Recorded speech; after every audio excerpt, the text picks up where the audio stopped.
Ilang bus mula Region 1 pinapayagan na umanong makapasok pa Cubao. Ang ibang detalye sa live report ni Russell Simorio.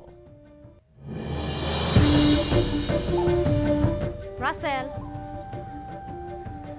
Joan, kung dati hanggang sa North Luzon Express Terminal sa Bukawi, Bulacan lang ang biyahe ng mga bus mula dito sa Rayon 1, ngayon pinapayagan na silang makapasok sa Cubao na malaking bagay naman para sa mga biyahero. Hindi na dumalaw sa sementeryo ngayong panahon ng unda si Geraldine para iwas daw sa COVID-19. Kailangan niyang bumalik agad sa Maynila para sa kanyang trabaho sa isang construction company. Pero kahit unti-unti nang lumuluwag ang travel restrictions, problemado pa rin siya sa biyahe. Sobrang hassle, palipat-lipat, paputol-putol, nakakapagod. Ayon sa LTFRB, pinapayagan na ang mga bus mula sa Rayon 1 na makapasok sa Cubao. Pero sa Tarlac ang starting point ng biyahe pa Cubao. Siyempre, nangangailangan din yung mga pasero para makauwi, mga minor de edad man o kaya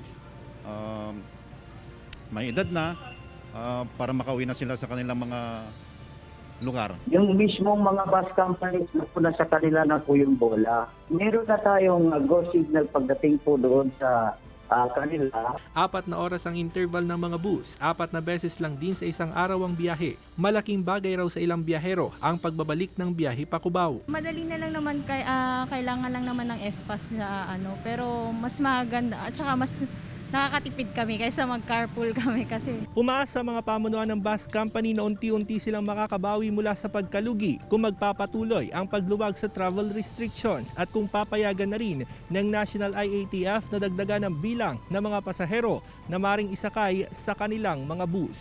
Tuloy-tuloy pa rin ang operasyon ng cargo shipment.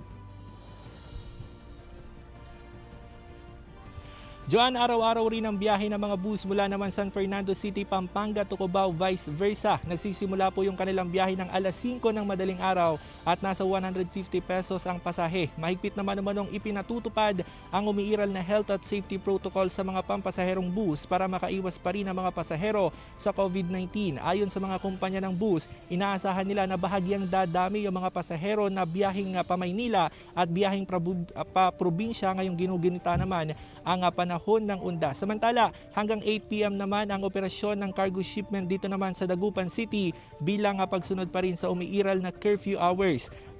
Kalaocan, Cubao, Pasay ang operasyon ng cargo shipment. Joan.